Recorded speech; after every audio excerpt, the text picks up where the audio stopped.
లక్ష్మీపాలెంలో వెలిసిన శ్రీ ప్రసన్న వెంకటేశ్వర స్వామి దేవస్థానం దాదాపు 1000 సంవత్సరముల చరిత్ర కలిగిన ఈ యొక్క దేవస్థానం.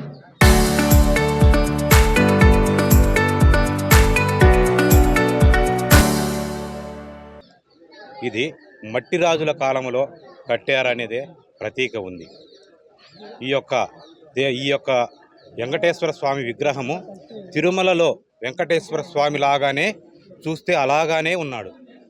తిరుమలలో దర్శనము చేసుకుంటే ఆ వెంకటేశ్వర స్వామి ఎలాంటి కోరికలు నెరవేరుస్తాడో ఇక్కడ ఈ బద్వేలు ప్రాంతంలో కానీ ఈ పక్కన ప్రాంతంలో ఉండే వాళ్ళందరికీ కూడా ఈ లక్ష్మీపాలెం ప్రసన్న వెంకటేశ్వర స్వామి కూడా దర్శనము చేసుకుంటే వారి యొక్క బాగోగులన్నీ ఆ దేవదేవుడే చూసుకుంటాడని చాలా ప్రతీక ఉంది.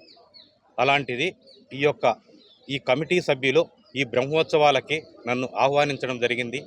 దానివలన ఈరోజు వచ్చి ఆ భగవంతుని నేను కూడా ఈ బ్రహ్మోత్సవాల్లో భాగంగా ఆ వెంకటేశ్వర స్వామిని మా యొక్క బద్వేల్ నియోజకవర్గ ప్రజలందరూ సుఖ సంతోషాలతో ఉండాలని, వారితో పాటు నేను కూడా మా కుటుంబం కూడా బాగుండాలని ఆ దేవదేవుణ్ణి ప్రార్థించడం జరిగింది. అది కూడా ఈ కమిటీ సభ్యులు కూడా ఈరోజు ఈ యొక్క తేరు షెడ్డు చేయడం కావాలి అని అడిగారు. కొత్తగా తేరు తయారైంది, షేర్ షెడ్డు కావాలన్నా అని అడిగారు. షేర్ షెడ్డును కూడా నేను నిర్మించి తప్పకుండా చేస్తానని మీ అందరికీ తెలియజేస్తున్నాను. Thank you. చరిత్ర సృష్టించినోడు ఇప్పుడు ఆ చరిత్రని తిరగరాయబోతున్నాడు. అబద్ధాల గోడల్ని బద్దలు కొట్టి నిజాలను రాగా మీ ముందుంచబోతున్నాడు. నిజమైన వార్తల కోసం వెంటనే డౌన్లోడ్ చేసుకోండి రా యాప్ని.